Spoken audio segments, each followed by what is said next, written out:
Hello and welcome everybody to our very first Animate Bread podcast, where we will be talking today, The Breadcast? the Breadcast, about the Highlander Cup that we have played a couple of weeks ago, Well, we didn't play. None of us played. that we participated in and did coverage for. This was our dubbed the Willy Wissen Highlander Cup at Metagames. And we wanted to talk a little bit about our impressions of the format, impressions of the data that we've collected, interesting cards that we've seen in the lists, interesting plays that we remember from the weekend, and just general vibes from it. But first, introductions. Who are we? What do we do? So, we're Animate Bread, and we like Highlander. European Highlander, to be particular. And I am joined today by Anna. Hello. Anna, what do you do? In just life or in magic, I guess the magic is more relevant.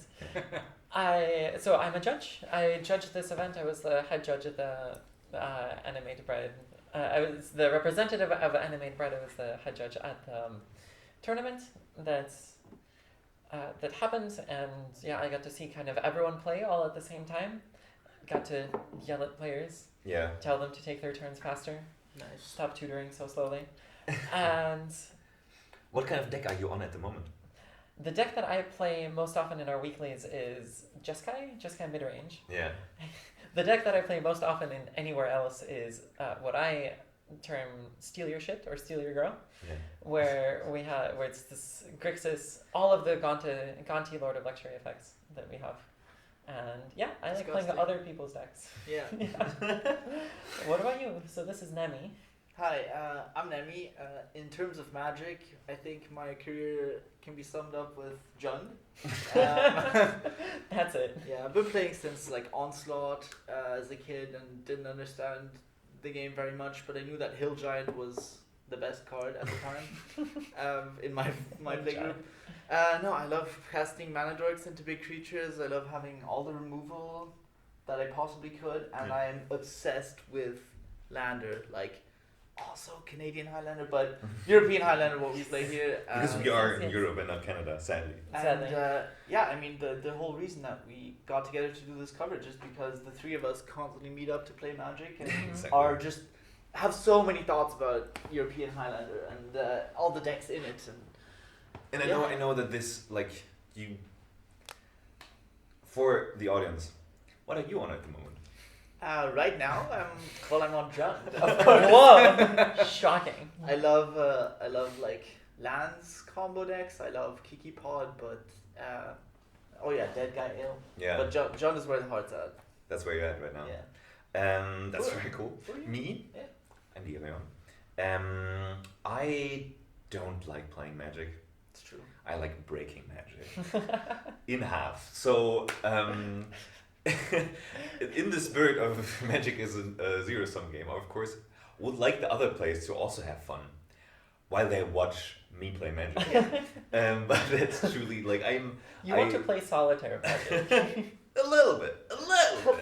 In the end, I want to have other people go whoa, wow, that's so cool, while I do some really, really insane stuff with Magic cards. I've been on Artifact combo, I've been on Lands combo, I've been on Rune Your Evening style kind of aristocrats stuff, and most recently I'm tinkering, haven't played it yet, haven't tested it yet, but I really would like to explore Prison. Yeah.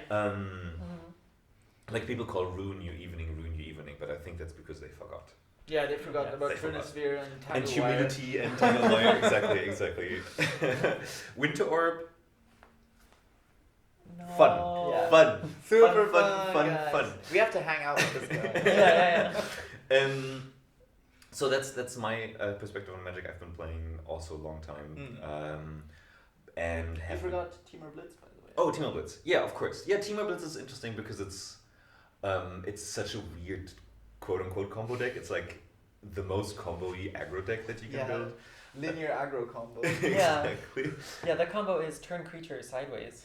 No. The combo is it's basically Balatro, like as in like you count linear additions, and then you add some multipliers at the end, and you hope that. Already sidetracked, by the way. Right. One last thing that I need to point out about Garion Yes. before we get too sidetracked is that his nails are currently the 10 Ravnica Guild You colors. can't see this. You cannot see possibly see. Yeah. Oh, that's such a great idea, Garion. Wow. Yeah, I asked in the round, okay, what's my next nail colors, and then he was okay, just all the guilds. So I did all the guilds. Yes. Okay, well, that was introduction. We did just super random coverage for Willy's tournament. It just happened, and that was kind of our birthing stone for the team of Anime Bread. Our birthing pod. Our birthing pod. Our birthing pod. Our birthing ride also even. And I'm curious to talk about the tournament some more, because we've seen some of the matches, but not all of the matches. Of course, yeah. We got to see a fraction of it. A fraction of it. Ironically, I got to see all of the matches for about 30 seconds at a time as the judge. But so I'm very curious from because we kind of were holed into our like little cabin in the side and basically didn't interact with humans much, while you on the other side interacted a lot with humans. Yes. So I'm curious to know from your side, what was your vibe? What was your impression of the overall running of the tournament? I think it was run very well. Something that we haven't mentioned yet is that this was the largest tournament in about 5 years for Highlander, European Highlander specifically, and we had people come from in all Berlin. around. No, I think in Europe, since pre-COVID. Okay. Damn. Oh, okay. That might be wrong, but I'm pretty sure this is what Willy said. Yeah. Willy being the TO, and we named it after him, of course. And something that I have to mention is that we had people come from all around Europe. We had a few guys come from the Czech Republic, some people from Finland, other people. Someone came from Poland. Maybe? One person came from Portugal. Cool. Me. Yeah. I was in Portugal before this, and I'm talking about you. oh, there is another person. Yes. Yeah. Actually? Continue. Oh, okay. Well, cool. Yeah, and so we actually brought kind of all of Europe together for this tournament, and so people were very nice. People were very friendly. We didn't have any major incidents or events at the tournament, but yeah, I got to see a very wide variety of decks, and it was very interesting. We're at about, for every single round, at about the 38-minute mark, half of the people were done, like on the dot. Okay. And the rest would go to turns. Right. Okay. Gotcha. It was either you're done at 38 or you're done at an hour 18, Nice. and That's I funny. don't know why.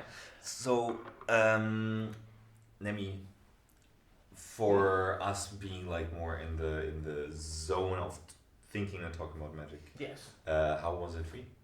Oh, I thought it was super awesome. I mean, on the one hand, just seeing so many people there made me really happy. I think we saw, and we'll get into it later in the stats portion, but there were a bunch of interesting lists. I think, yeah, I was just so blown away by how friendly everybody was to interact, like bringing communities together, and I feel like everybody that we brought in for an interview as well in the commentary booth afterwards was just glowing, you know, whether they had just won or lost. It was a great time. Yeah. I also really enjoyed that. Like, for context, we have all the coverage also on our channel, and you can see that after every round we would invite the winner or the loser, depending on top 8 or not top 8, into our quote-unquote booth. And have a little chat with them. And I thought that was kind of our interaction with the people, because right, we were in our little hole. But it was really nice to get like quite intimate one-on-ones where we would just really grind into, okay, why did you do this? What is your impression of that? And getting that, I thought was really nice. I really appreciated that. Like, as opposed to everybody stands around outside and talks about like, oh, Barrow Golf is so busted or whatever. Yeah. Like, no actual Barrow like. Golf is fine. We're not Yes. getting into this at the moment. I really appreciated that. So the way that we ran it was we had 6 rounds of Swiss, and then the anderen. They had 6 rounds of Swiss, and then they went into top 8. Let's talk about the top 8. Yeah. I have the list in front of me right now. Please. So in the Spoiler alert. Spoiler. In If case you haven't seen the tournament yet, watch the videos. Pause the video now. Yeah, exactly. Come back. Come back in 10 hours. So we had Levin on Blue Black Reanimator as the winner of the tournament. In the finals, Levin played against Felix, who was on Junt. We also Platz. 3 was Mikuláš on Junt, also. 4 was Stefan on Blue Black Value. Then we had Benny on his 5-color Living End combo. Then we had Johnny on 6 with 4-color Scape Shift. Leon also 4-color. 5-color Scape Shift. Oh, 5-color Scape Shift? Yeah, I believe Okay. so. Wrong way. Leon on 4-color Blood. And then Dom on Rakdos Converter, last place. Funnily enough, Rakdos Converters, Dom's list being the first in the Swiss. Yeah. And then losing the very first round, sadly. In the top 8. What was your impression of the top 8? Ooh, I mean, I think I was surprised in terms of the decks that actually showed up there, because we had such a widespread of decks going into the Swiss. Yeah. And then top 8 definitely seemed to distill maybe the wheat from the chaff in terms of what was successful at this event. Yeah. There was a lot of mid-range, like aggressive mid-range stuff. There was some combo stuff, and I mean, combo ended up winning. So definitely was an interesting separation, I think, of the field and how that turned out. Yeah, something that I want to ask you guys is, so Nemi, you mentioned this, that the people that have been playing Highlander for the longest and or Magic for the longest have just kind of bubbled up to the top of the Swiss anyway. And so in our local scene, in our local scene, right? And so my question is how, but those people, they brought these kind of mid-rangey combo decks. Yeah. But do you think that this is the strength of the decks that got to the top 8, or do you think it's the strength of the players? I mean, I think Magic as a game is a game of both skill and chance, right? Like, there's definitely an aspect of you get a lucky top deck, but ultimately, you know, in any format that you look at, skill drifts to the top, and the people that just play the most, think about it the most, that are consistently, you know, performing well, are going to do so in any given environment. And so I'm not surprised to see some names up there that we locally are very familiar with, placing very well in tournaments. Yeah. But that being said, deck's choice does, of course, matter. I think we had some other people here that, when you look at their finish compared to maybe the last tournament, they're also players that are very good. And I'm just like picking some names from my brain, like Flo, who is often on Grixis, or Death and Taxes. He's been also doing very well in tournaments previously, but this time was not able to get even close to the top 8. I think as though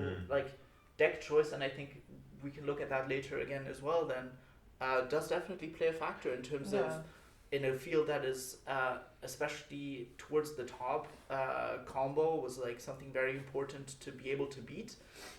Your choice of colors gives you different access to, you know, do you have that crucial Thoughtseize at the right moment, for example. Right.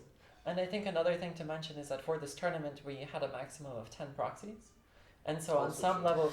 Oh, interesting. Yeah, fair. And so on some level we had people, or I assume, we had people bringing the cards that they have, right? And so sometimes they're playing maybe not the most optimal / most expensive cards, right?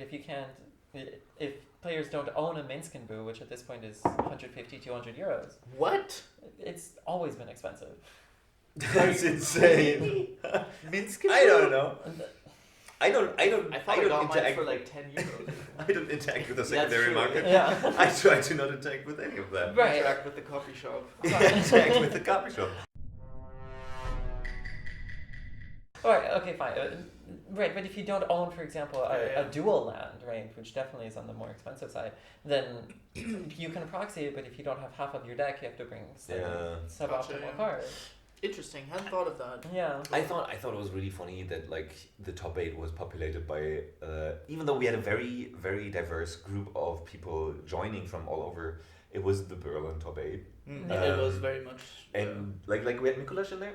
Yeah, but otherwise, came from the Czech Republic. Yeah, Woo. which I thought also just such a lovely guy. Yeah, shout out. Shout out to Mikuláš, Yeah. who also invited us then immediately to like Brno.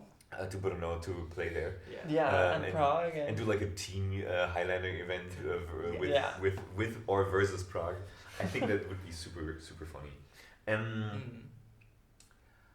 I thought, I think what you said about like the stuff kind of culminating into the top 8, the cream of the crop, the Spreu vom Weizen getrennt.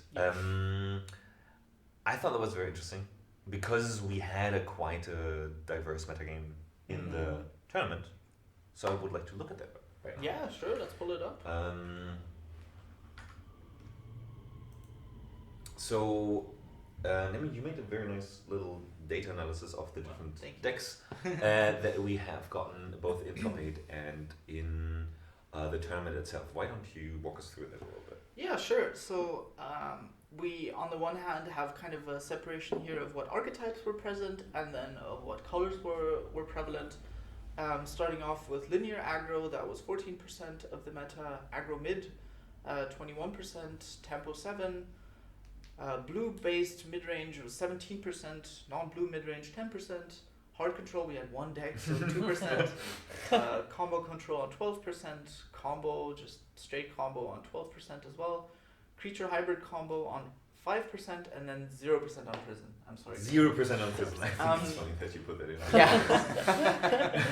Yeah. So clearly the most represented here was aggro mid, which maybe to give like my definition of what that is, because you know there's obviously some bias in how you present data. Yeah. My bias here is that as somebody who thinks a lot about mid-range, I like have maybe more delineation between different types of mid-range and how they bleed into other archetypes. So I think aggro mid, like 4-color blood or something, is a great example of that, or the Rakdos converter list, which are definitely decks that try to put the pressure on early and close out with something like a fiery confluence, or just try to kill you as early as possible, but they do have some grind potential. They have that converter to get you through the later game, as opposed to like red deck wins, which is just smash face, and as opposed to just pure mid-range, which is very much about every card is as valuable as possible in the long grind. So aggro mid, most represented here with strategies that were able to punch early but also had some grind potential late. We had, I think, also a decent amount of blue-based mid-range, stuff like Jeskai, stuff like Grixis, and then a decent amount of people on combo or combo control. That was kind of also a little bubble in the tournament, and the boundaries there also definitely bleed between the archetypes, right? I think there was an interesting conversation that I had with Yannick about like, okay, what is his deck actually? How does he describe his deck? We talked about how on coverage we talked about his deck is better versus control, or is more controlling, rather than he came to me and was like, actually my deck is designed around Oath, also in particular in order to get around hate. It's more resilient to hate, not necessarily more controlling or better against control or whatever. And so I think when I look at just as you talked about the different like definitions of linear aggro and aggro mid and mid range, how you separate those, I think with combo control, it's a bit more difficult to separate them. Oh yeah, for sure. Because I mean, all those O3 animators could also be in the combo. Exactly, and the same way like Scapeshift is a deck that is really way more on the controlling side. That's funny, actually. I think like Scapeshift specifically, I think of almost as like mid-range combo. You know? Yeah, I know. It's all like Omnath and depending on the list again, right? And like Pyrogoyf and like especially the Johnny Scapeshift, I think is very mid-rangey, but I'm not sure if any of these lists particularly are more on the controlling side, but I have seen also lists that are way more blue-white control that then suddenly Scapeshift you. Speaking of blue-white, let's maybe look at the colors. Yes. I just need you to do a little scroll. All right. So color representation in terms of total at the tournament, we had 20% white, 19% blue, 23% black, 23% red, 14% green, 1% colorless. Mm-hmm. So I think green clearly being the least represented color here. The others, black and red, are kind of leading the charge there, and then blue and white are decently represented. But where it gets really interesting here, I think, and I'd love to talk about this some more, is when we move into top 8. Mm-hmm. So the shift, right? White drops from 20% to just 12% representation in the top 8. Blue drops from 19 to 15, but black really shoots up from 23% to 31. Red stays 23, and then green also goes up a bit to 19%. And I think talking about colors for such a small sample size is, of course, a bit more difficult. You know, you have some deck like Benny's 5-color Living End, which goes in all these categories, but I assume is not going to be base green. So, it's interesting maybe in terms of how much of that share is actually in those colors. But I think that the very clear trend is here. Black was the color of the event, handily with 31% in the top 8, and generally 23% as also part of the representation of the tournament. In total, black was just the color to be on. Why? And I think exactly right. Like if might be the case. If we look at the field, right, we have this like very interesting split between very little hard control. This is like something that is just what is happening with our meta at the moment. There's very there was an interestingly large amount of linear aggro. Sure. Yeah. Like I thought we would see even less, like I think black just being so good at the mid-range plan and the anti-combo plan just lends itself to beating the field that we saw very well. I think I agree with that, right? Where black is able to have big dumb creatures on the board, and reanimate and all of this, right? Obviously, reanimate won the tournament. Black also, important. It's also good. It's also important combo because it has DTs and reanimates. Exactly, but also has hand attack, Yeah. right? If you're playing blue, there's spells that say can't be countered. There's spells that say when you cast a spell, right? And so, blue doesn't let the things hit the board, but if you're just hand attacking all the time, that doesn't let anyone even cast the spell, right? In black, we have Thoughtseize. Yeah. We have Barrowgorth, and we have Reanimate. Yeah. Also, not to speak of Demonic Tutor, of course. But just to have like 3 cards who are like the standard cards of this tournament for me are like Reanimate, which was just is just such a powerful card. Especially on a card like Archon, also black. Yeah. Putting a great stop to those aggro mid decks. I guess Atraxa technically. Technically also black. But more thinking about like if you want like all of the archetypes that we're playing, black would be a great addition to any deck that you're playing. I think like you could say that about any color, but no color is as versatile in our current metagame as black. I think that's very fair. Definitely the backbone, I think, of a lot of strategies and how to not lose to those strategies. Yeah, and something that I do want to point out here is that black we see across the entire spectrum. Right? We talked about this a little bit, but we have black going from like even the Ruin Your Evening and combo and all of this, right? We don't see black for hard control, but we also have black for linear aggro. That's playing linear aggro, right? Nicholas was on his standard classic black aggro, right? And so black can also do this.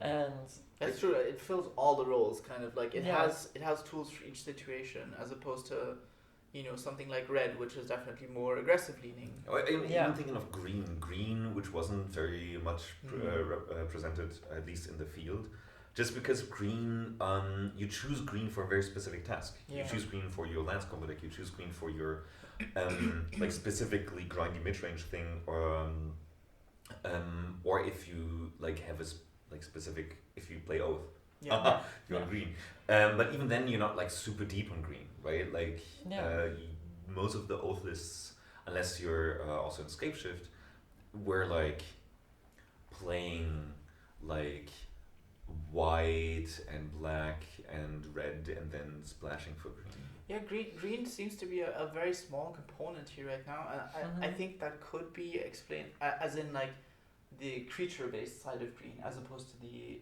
combo splashing for green. Yeah. I think that can be kind of explained if you look at how much black and red there is in the meta. It's a rough time to be playing mana dorks. Like, you don't really want to, bet your tournament on that ignoble hierarch or whatever surviving turn one when like it feels like half of your opponents are on fatal push and lightning bolt. Fork bolt. Yeah, exactly. Yeah. I don't know about fork bolt, but yeah. So, no, but like fork bolt in the sense of like we see Ragavan, we see people having adapted to Ragavan, we see Orcish Bowmasters. Yeah. Also Orcish Bowmasters against, of course, black.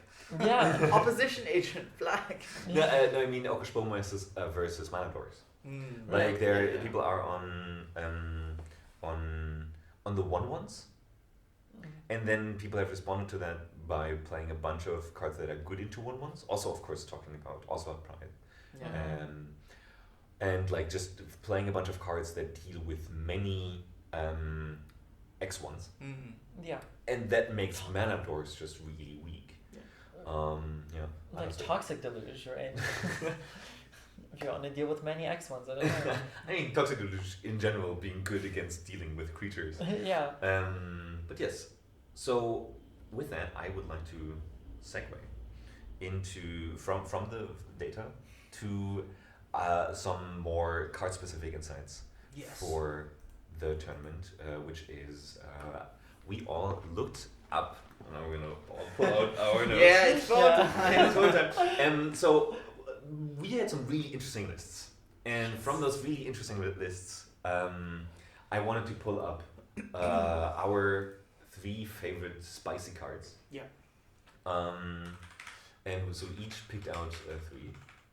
And I'm gonna pull up Scryfall so that we can look at the cards. Oh yeah. Yes. Pull it up. And I wanted to start with one of my spice cards, which fits into the conversation we just had, which is lots of X1s. And that is the card Night Clubber. Night Clubber. This is Sami Tran, who was on Abzan midrange. He brought the card Night Clubber, which is fitting. They came to Berlin and picked out the Night Clubber. So Night Clubber, that's a 2/2 human warrior for 1 and 2 black. And it says, when this creature enters, creatures your opponents control get -1/-1 until end of turn. But you can also blitz it. Blitz being here for 2 and a black, you can cast the spell for its blitz cost, it gains haste, and when it dies, you draw a card. So you basically, for 3 mana, just play a little mini, like, -1/-1 for opponent's creatures, make a haster that attacks for 2 and then dies and draws you a card. So weird kind of cantripping spell thing. It's like a 1-turn Plague Engineer kind of. Yeah. That also cycles. And I think that's such an interesting card to bring. Like, we just talked about about all of the different X1s. I think Ocelot Pride is also just a card that we've seen a lot. I think it's hilarious to see a lot of players go Ranger Captain of Eos or Ranger of Eos and just go like, Guide of Souls Ocelot Pride, just all the time. So you would see that cat a lot. Especially with the new Bright Glass as well. Oh yeah, or Bright Glass going for Ocelot Pride and the 2 idiots. The 2 idiots. And so Night Clubber, I think, works really well into that, I think. Not killing Guide of Souls, of course, but I think it's a very interesting pick to be on that. What do you guys think of Night Clubber? Well, I wouldn't play it in Jund, I think. Right. I mean, I think it's very interesting in terms of a card like this. I feel like you play because you know the meta, right? Yeah. You're saying, I know that a significant amount of the people that I will be sitting opposite to will be on the Ocelot Prides and will be on Mana Dorks or whatever that this gets to hit, and it also has to hit early enough to impact that, right? So it's like you're trying to thread the needle for a very specific timing window, and if you hit that, like, this card can be insane, I imagine, especially if it also draws you a card. I guess I see also the situations where it's not versatile enough, and it is just a 2/2 for 3. So if you're in the business for a creature on an empty board, it has some downsides for sure, but into like a known metagame, I think it's interesting because it was in an Absan shell, an Absan midrange shell, and so you can see with your like own Matadors in terms of being able to get it when you need it. Yeah. Exactly, I think that's one thing, and I think that like it's tough when you wanted to kill your opponent's mana dork because it's on 3. Yeah. So that's kind of like It's also tough when you're in like a mid-range matchup where you want your cards to be like do more than just one thing. Yeah. And here, like your opponent has Questing Beast and I don't know, a 2/3 or whatever, and you play this guy and you're like, okay, well, wow, so cool. And right, it draws a card. Exactly, and then you can be like, at least I get to draw a card, at least I get to cycle it. Yeah. But then you have it's such a huge tempo loss. Yeah. Like paying 3 mana to not do anything.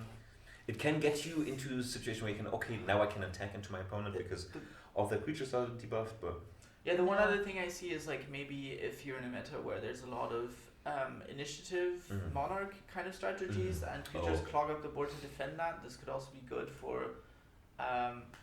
clearing maybe that open 1/1 that they left to defend the initiative with his haster and hit him and take it. Interesting pick for sure. Yeah. Nemi, what you got for us? Yeah, so first card that I have today is it's Yawgmoth Thran Physician, and this one was in Mikulash's Jund list. Oh, in his Jund list. Oh, okay. And that I thought was really interesting because to me, when I see this card, I think of modern green-black combo with like Strangleroot or the Undying Wolf, kind of like creature combo pile where you recur creatures that get +1 counters, so you have like an infinite combo. But Mikulash was just playing it in a deck that for like a mid-range Jund list made a lot of 1/1s. Yeah. And I thought this was like a very interesting strategic choice because in his deck he had cards like Seasoned Pyromancer and Skitter, and he had Bloodghast. He had Marionette Apprentice. He had Marionette Apprentice, Bloodstained Champion. Like, interesting. there were a lot of creatures that just like Orcish Bowmasters incidentally make 1/1s, and he was pairing this with Chthonic Nightmare, Recurring Nightmare, and Yawgmoth, which, if you look at this card as a mid-range card, you get to pay a life, sack a creature. I guess you would sack a 1/1 that you don't care about, and then you can put a 1/1 counter on something else and draw a card. And I think in a similar vein to like the Nightclubber, this could take out an Ocelot Pride, and it's very scary for like an Abzan opponent if you have this on the board, because it just straight up kills like half your creatures. Yeah. But it's also a value engine, and if your Barrowglyph is gaining you life every turn, then you'll have all the life that you need to just keep pumping this as a kind of like big value finisher. So I thought this was a really interesting include in Jund, something that I hadn't seen before. I think an interesting line here is if you really know the meta, this also says protection from humans. It does also which we're laughing about now, but if you're playing against, there are a lot of cards that are humans. Yes. And so this also is a good blocker, right? Probably not against something like Blue-Black Reanimate, where you're bringing back Phyrexian Angels and whatever Archon of Cruelty is. But if you're against Guide of Souls and this kind of against this Abzan Ruin Your Evening that we were just talking about, that I think that can actually do something and do well. Yeah. Oh, creature type Archon. Creature type Archon. What card did you bring in? Did you want to say anything about this? No, it's all good. I just want to, one more thought on Yawgmoth is, of course, it's so spicy because you need to build your deck around it. Or you have to have your list be good with Yawgmoth, where like you talked about all the cards that Mikulash is playing that make Yawgmoth work. Your Jund probably wouldn't play Yawgmoth because you don't play the Seasoned Pyromancer, you don't play the Dorky. I'll play like Orcish Bowmasters and Seasoned Pyromancer, but I'm not in for the like a bit more goofy token creators or things that come back. Like Yawgmoth in that sense is a multiplayer as opposed to like Yes. just linear addition. Yeah, that's right. And that's quite interesting. But yes, that's my thoughts on Yawgmoth, please. Yes. So the card that I brought was from a Jeskai list that was a little bit down in the tournaments. We got 30th place from Andre Meyer. And I brought, I wanted to talk about Archivist of Ogma. Yes! Oh my god, yes! I saw that. Yes. That's a spicer. I know that one from CEDH. Exactly. No. I saw that too, and I was like, holy crap! Like how? But yes. Yes, where we were talking about. So what does the Archivist of Ogma? Yes, actually, you're absolutely right. Let me read the card. 1 and a white, flash, Halfling Cleric. Whenever an opponent searches their library, you gain 1 life and draw a card. Which, in European Highlander, just in general, is great because everyone plays fetches, everyone gets surveil lands, and so every time your opponent fetches, you get to draw a card. But also, it's kind of another meta call. If you know your opponents are searching their libraries and are playing a bunch of combo, a bunch of scape shift, this can really help you slow the game down. This is kind of like Orcish Bowmasters in white is kind of what I'm seeing. I'm seeing this more as Orcish Bowmasters than opposition agent, definitely. So in which list did you see it? So this was in Jeskai. I see. This is in Jeskai Tempo. Okay, wow. And so I believe that he brought this as wanting to play black as an anti-combo, and this being the white version of this. So if I can, as we say in German, grätsch in here, I think it's super interesting that you mentioned this within the context of playing against combo, because to me this card reads, I get to draw a card, but I don't stop your scape shift, you know? Yeah. Like, you scape shift and I'm dead, but I drew a card and gained a life. So you have to probably find the spot to play this early and then have it live through multiple, like how many activations until you feel paid off, but it doesn't actually stop the combo. But it seems like a good piece that just sits on the board and your opponent is like, do I bolt this? But it does draw you a card, so... Because like what do you do when you're on 3 lands and you draw a fetch land? Right? Yeah. Like do you just are like, okay, this card is just dead now? Like is that what Archivists of Ogma do? Of course it's in the again in the game theory context of like you give your opponent the option of like cracking their fetch land or not cracking their fetch land. As in like they can always just have it lie there having used the land drop and then just not activating it so until they deal with your Archivist of Ogma. But I think I also don't think it's an anti-combo card just because like combo's like, oh, okay, I don't like, of course I care about you finding your counter spells and stuff, but like the turn that I am doing all of my searching is the turn I want to go off. I think it's good against any of the pod lists, any of the decks that do that kind of stuff, any of the more slower kind of lands-based combo decks, because they don't just go haha lol I win when they start searching, as opposed to Reanimator, which I don't think cares about this. No, not at all. But I think like how well does it play into mid-range? I think surprisingly well. Probably, you have to bolt this, I think. It's a must kill for your opponent, right? Especially if they in a value game it is. In a value game, absolutely, right? In aggro, probably not. In super combo, I'm convinced, also probably not, right? But this, on some level, this says 2/2 flash when it enters draw card, which is also not the worst value. No, and also you need to kill me. Yes, like if we play, if we want to continue playing a value game, you need to like it's Yeah. I think everybody and their mom is on 5 colors, so it's like I think in that context it's also meta core. Everybody is on 9 fetch lands. Yeah. And even like going like playing that into your opponent's Farseek or whatever. Like Scape Shift just wins the game, but Scape Shift people also play 3 different rampant growths. Yeah. So I think it's super interesting. I like thinking about like would I play that in prison? Probably not. No. Because it doesn't lock people out. I think in Jeskai you were a little bit on Jeskai, right? Yeah. Would you try that? I would try it, right? But I think it's a meta call, right? I mean, would you try it in our current meta? I would try it in our current. I would try it. Current one, Yeah, I would definitely try it. I think we have to speed up just yes, a little absolutely. No. I would spicy cards. We like talking about them. That's why we're here. Yeah, it's true. But okay, that brings me to my favorite deck of the tournament. of Mr. Dang, the dangest of Carls, who brought Artifact Combo and who brought Staff of Domination. Yeah. Staff of Domination, for people who have not played Commander 10 years ago, is an artifact for 3 mana that for 1 says untap this artifact. For 2 and tap it, you gain 1 life. For 3 and tap it, you untap target creature.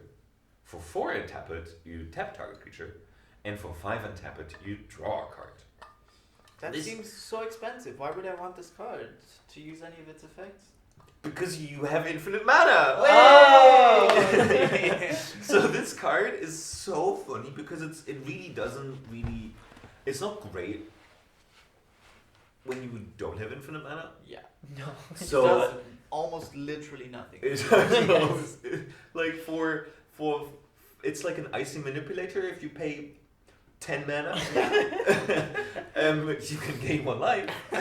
Whoa. Yeah, so this card is really not that great.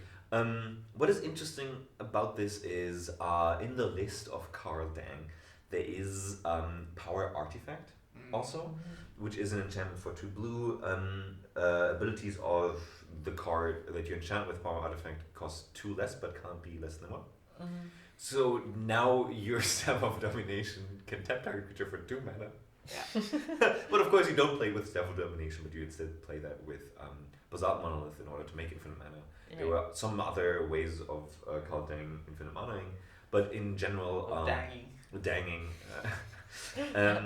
I just thought that choosing Staff of Domination over any of the other... Instead of like Walking Ballista. Like, you could just kill your opponent outright. I guess or he's on Oath, so he can't be on Walking Ballista. Yeah. Yeah, right. Oh my god, right. For That's why he's context, on Staff. for context he's on Oath and also Emrakul. Yeah. Oath, Emrakul, Urza, and like one other... Yeah. He's also on Fastbound Crucible, Zerg for infinite mana. Yeah. So like I think there are many ways for him to create infinite mana, and then not many ways necessarily to go through there. So him choosing Staff of Domination, just a very interesting, cool card, cool call back. Nemi. Yeah, so my next card is Waker of Waves. Oh my god, I saw that too. This one was in the blue-black value list of Stefan, who made it to 4th place with this.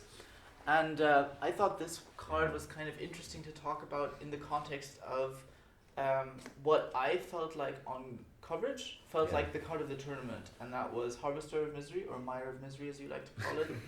Yes. And so Harvester of Misery, a card that you can discard for 2, for 1 and a black to usually kill a creature, and then you can reanimate it. And this has been a great card, I think, for any mid-range or reanimation strategy that kind of like Entomb puts the creature in your yard for you. You don't need an additional card.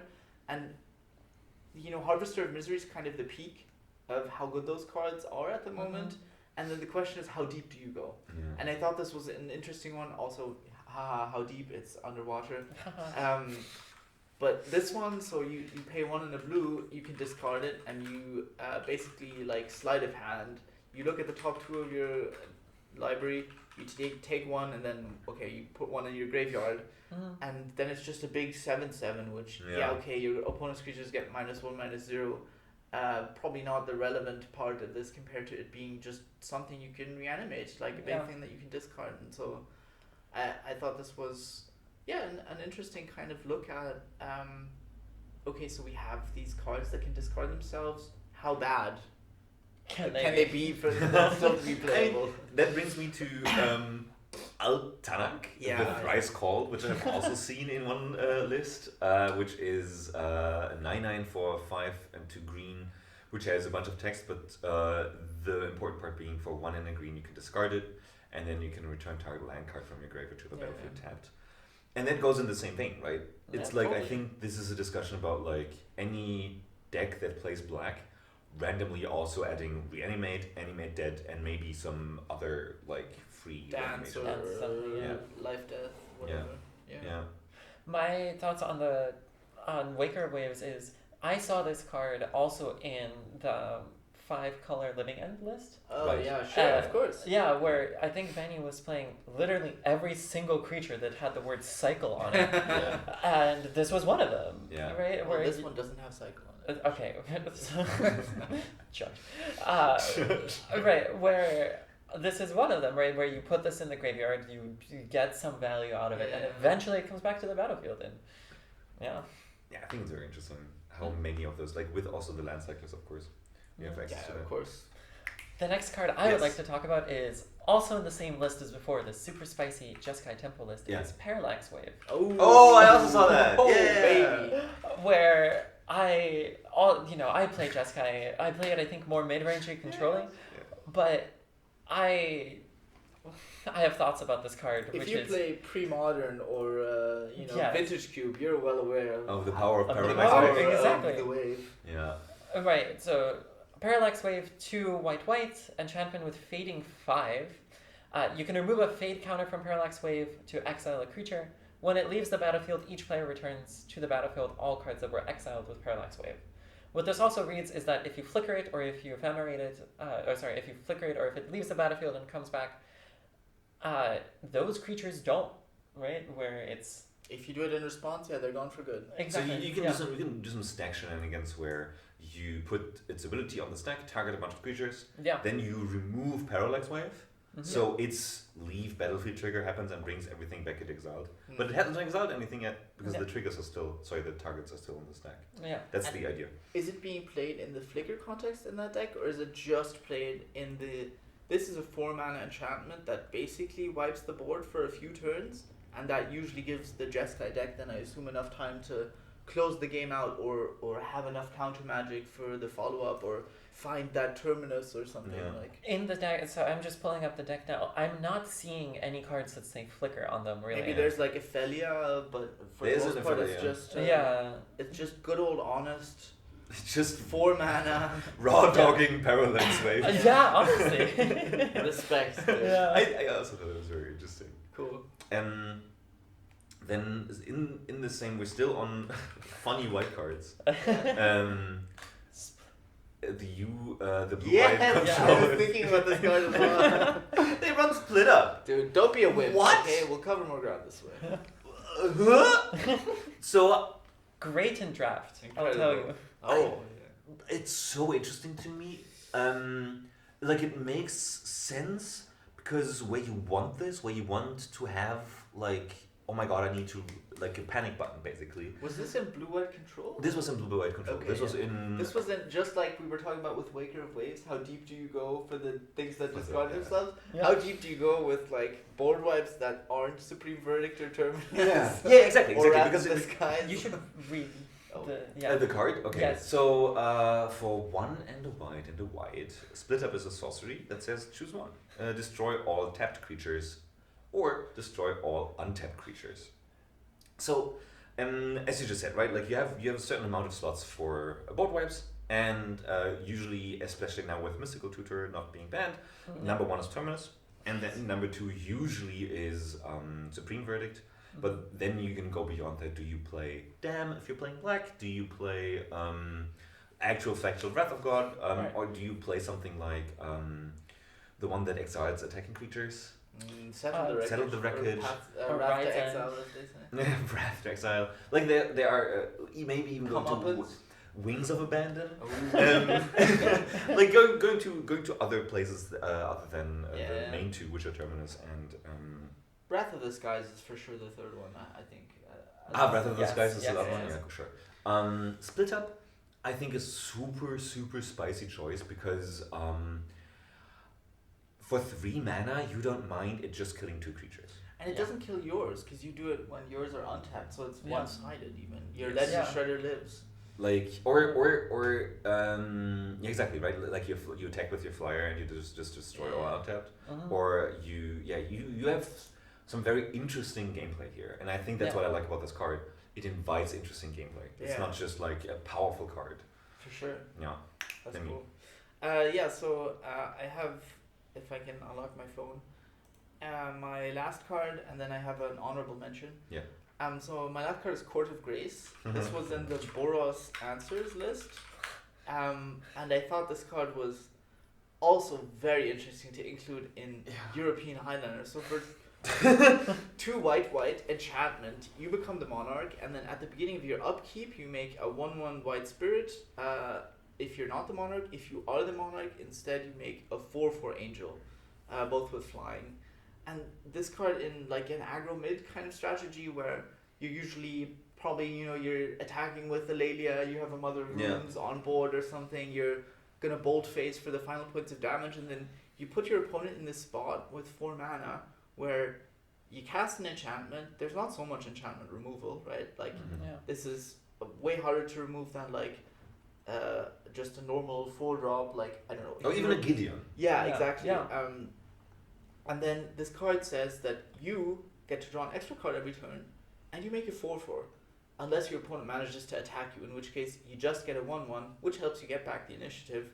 But they're probably in a spot where they're thinking, shit, you're attacking me with this Lelia and this, like, I'm scared of you. I can't attack you because exactly, I need to block. So I don't know how this card actually played out, and the deck list didn't perform that well in terms of placement. But I just thought this was a crazy card to include in terms of like, wow, 2 and a white, instead, or this list might have even also been on Parallax Wave. Like just a cool thing to play and make your opponent go, haha, that's a funny commander card. Wait. This is actually a problem. It's such a curveball, right? It's like this idea of including some cards in your deck that aren't necessarily furthering your game plan.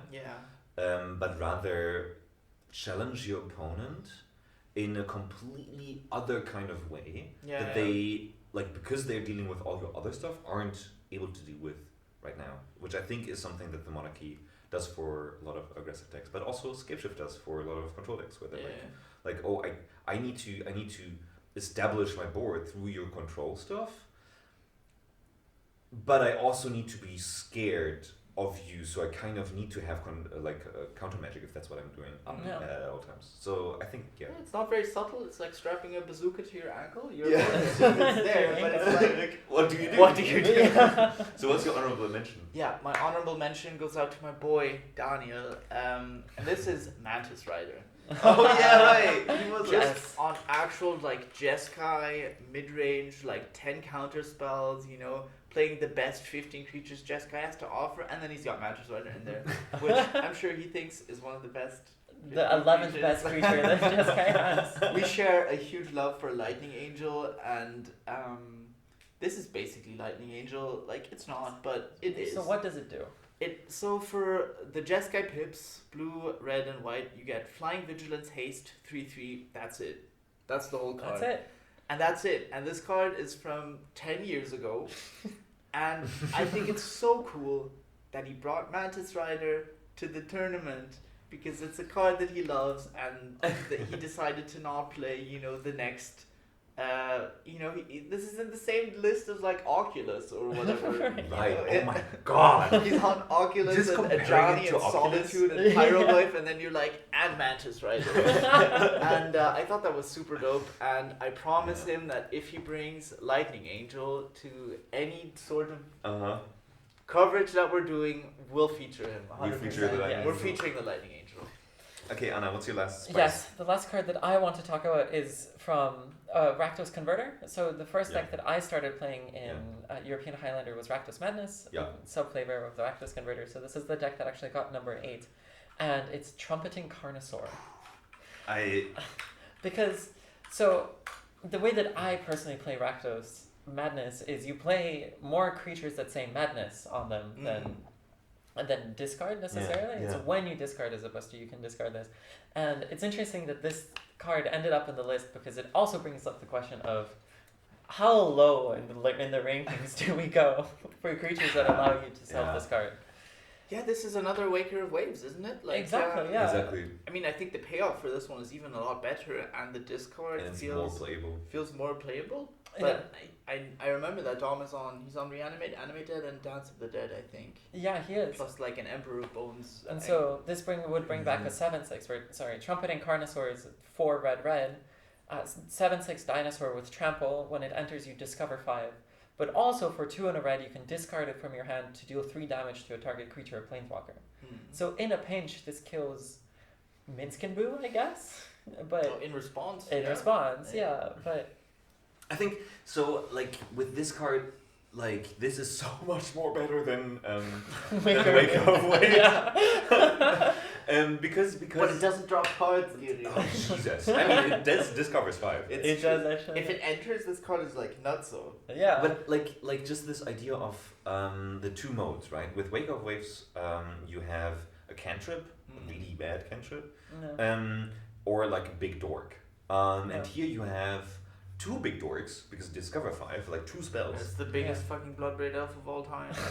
Yeah. And then the other mode being so different, but so important when The you worst really Bone need it. Crusher Giant of all time. It is. I don't know, but it is Bone Crusher Giant on crack, right? It is like big Bone Crusher. Yeah, I mean, By- in the art, it's Stone Crusher Yeah. dinosaur, I guess. True. Like it deals 3 instead of 2. Yeah. And it's just bigger. I don't know. I think like just I talked about this with some RAM cards that draw you also cards, where just like both of these things are things you really want when you do want them, which is a card that like goes over the top when you have 6 mana, and does Trumpeting Carnosaur go over the top with both Trample and Discover 5. And then like 3 damage for 3 isn't great, but when you look at this It has the Laelia modality, and you are like, oh my god, I needed to die, then you pay any amount of mana for it to die. Exactly. Right. So I think Trumpeting Carnosaur is one of the least bad cards of the ones we've picked. And I think it's underrepresented. I think so for sure. I think so, yeah. So awesome. Those were some spicy picks, guys. Well done, everyone. And well done to everyone for bringing such cool lists. I think like that's also That's the you thing, know, a right? part of my shout out to Daniel. I think is also just indicative for me of why I love playing European Highlander, because it is a format where yes, we play with the new Tamio and Ocelot Pride and Barrowglyph and Oculus and all these cards that are like Psychic Frog, you know, and or you combo kill people turn 4 with Scapeshift, but because it's 100 cards, there's so many cards that you have slots for. Yeah. And you know, put in your favorite pet card, put in a card that you love, put in your Court of Grace, or try something out. Like it'll take you 30 matches to see the card, but when you see it, it'll be a sweet moment. I think that's a super powerful part of why this format is so awesome. And one thing that I want to say is for everyone watching at home, if you have a favorite card, put it in the comments. The favorite card of the tournament. Sure. Yeah. Because I want to see people look at the list and then find their favorite spice, because I think that's a really interesting part, right? To have the, because also we've had the Highlander Havoc 4 in Finland recently, where there also were some spicy lists. Oh my lord.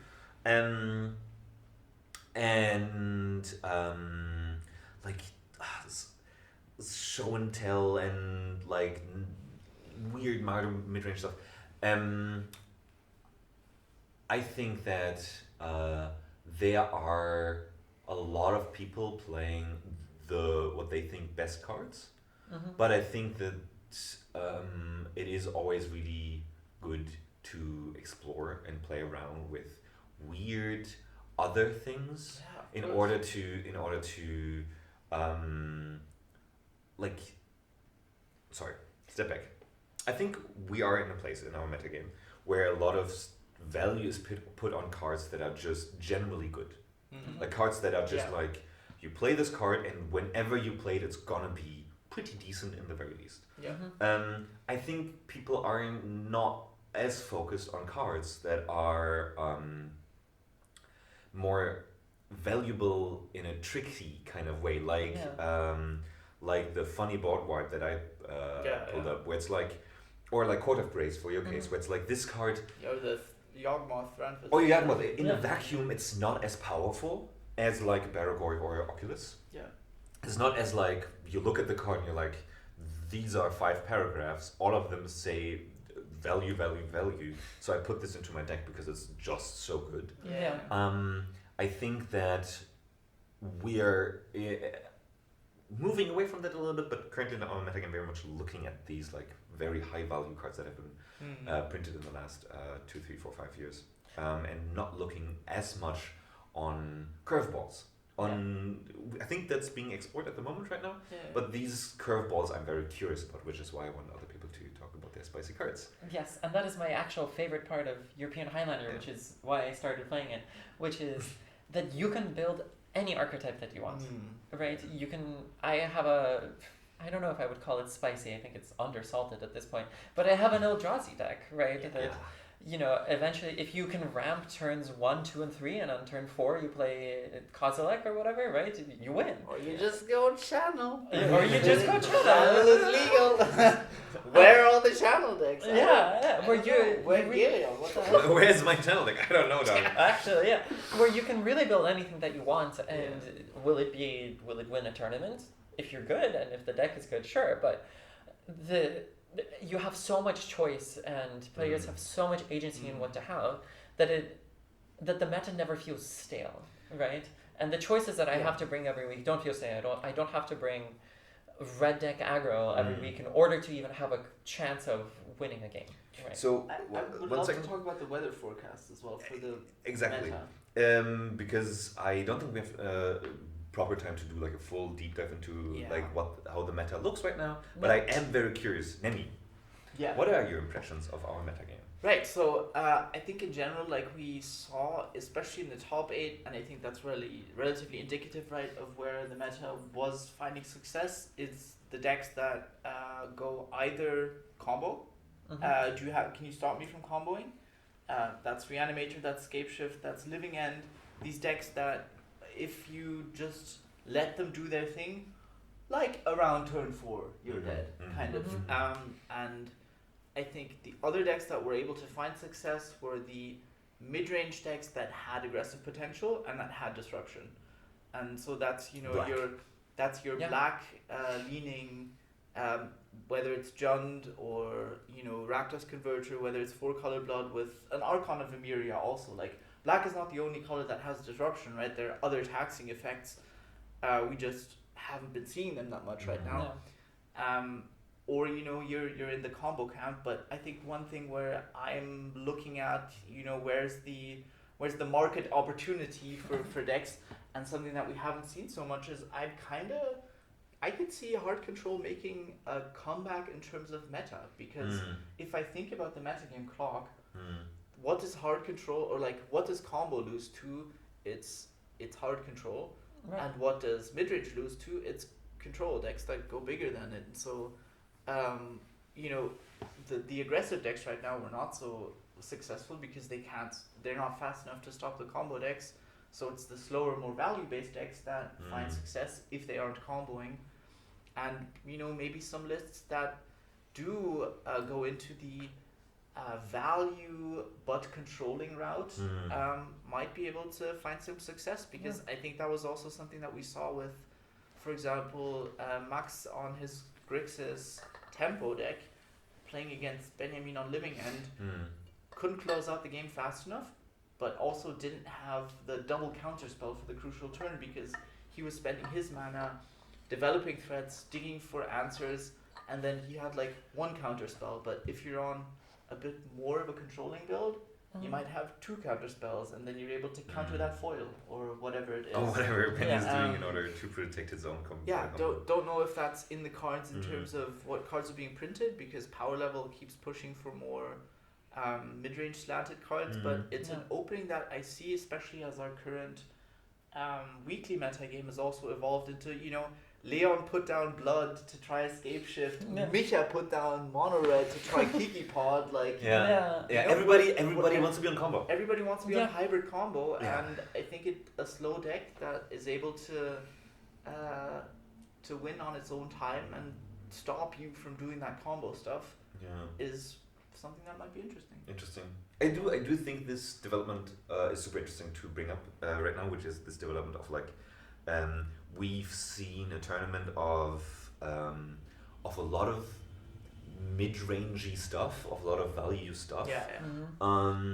And that moving then to people being like, okay, let me continue doing mid-rangey stuff, but then also have a random combo in here so that when the board gets stalled, which it inevitably will be, I have a stall breaker, but the stall breaker is I win lol.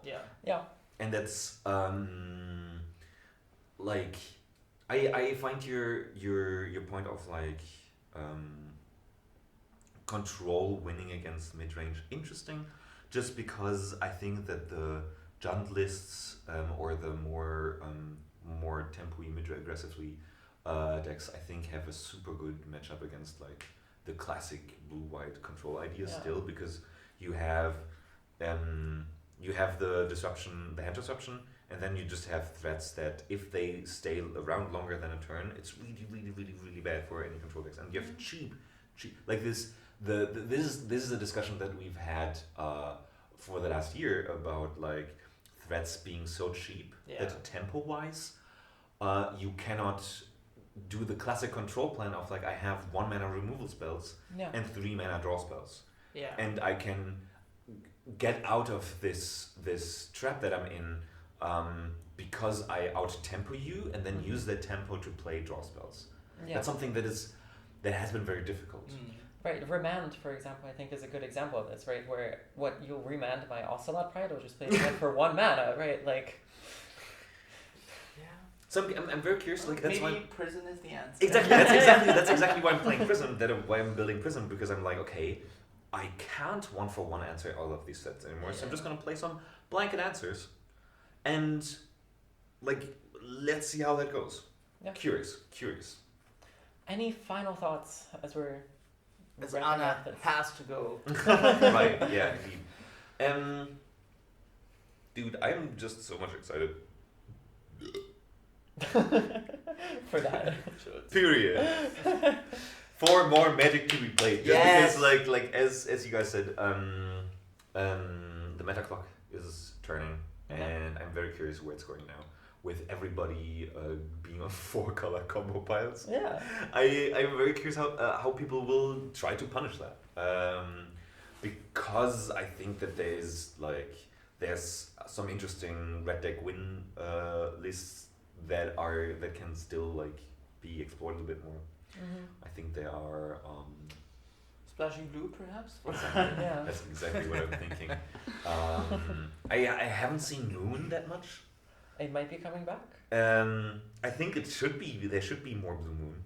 And it's not there. So the thing is also like you have to find people that want to play those lists, right? Yeah. This is not Modern or Legacy or something where, even Legacy is like, it's not a format where it's a solved format where there's like 4 good deck lists and you bring one of those. But it's a format where you bring the deck that you like. Yeah. And you tune it a bit for the tournament, but people bring what they like. And if you want to see more Magic, that's something that you can do here. We'll start covering weeklies. Yes. Very soon, because we had so much fun commentating. We want to do more of it.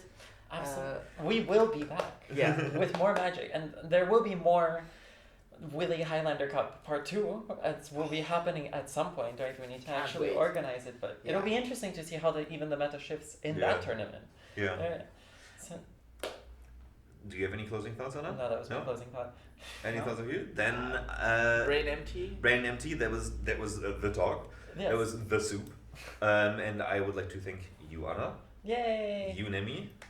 And thank you for joining me today, and thank you for watching us talk about the things and the magic, and we'd love to have you again next time. Yes. 3, 2, 1, anime bread. 3, 2, 1, anime bread.